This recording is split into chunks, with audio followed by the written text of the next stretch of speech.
নারায়ণগঞ্জের সোনারগাঁও উপজেলার ইমানের কান্দি এলাকায় তুচ্ছ ঘটনাকে কেন্দ্র করে দেলোয়ার হোসেনের নেতৃত্বে রাজিয়া ও তার মা সাফিয়ার উপর হামলার ঘটনা ঘটেছে। আহত রাজিয়ার মা জানান, গ্যাস লাইন মেরামত কাজ নিয়ে কথা কাটাকাটির জের ধরে দেলোয়ারের নেতৃত্বে আলম, আবু, ইকবাল সহ অজ্ঞাত অনেকে দেশীয় অস্ত্রে সজ্জিত হয়ে আমার মেয়ে রাজিয়ার একটি পা ভেঙে দেয় এবং আমার মেয়ের গলায় থাকায় 1 ভরি ওজনের সোনার চেন ছিনিয়ে নিয়ে যায়। স্থানীয়রা আহতদের উদ্ধার করে সোনারগাঁও উপজেলা স্বাস্থ্য কমপ্লেক্সে ভর্তি করেন।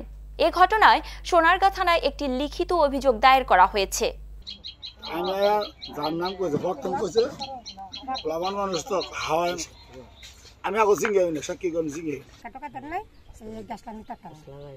না করার পরে থেকে যে গাইয়া এই সরকার তিলাইতে তিলাইতে একের বাড়িতে লিয়ে গেছে। বাইক গিয়া আমার ছেলে মারছে, আমার মারছে, আমার জামাইরা মারছে, মাইরা গলার মেয়েটা বুহার মেয়েটা ভাড়া দিয়া সাপ দিয়া ঘুষাইয়া অজ্ঞান করে দিছে। আলম, আবু, আনার, ইকবল, এই 4 জন। আর তো 50 জন পাশের বাড়ির সাথে সৌরভের ছেলেদের ঝগড়া গ্যাঞ্জাম হয়।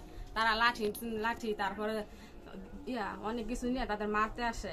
আমরা বাধা দেওয়াতে আমরা ওদেরকে বাধা দিচ্ছেন যে ঝগড়াঝাটি করার দরকার নেই। এই কারণে আমার তারা অনেক মারধর করে জখম করছে।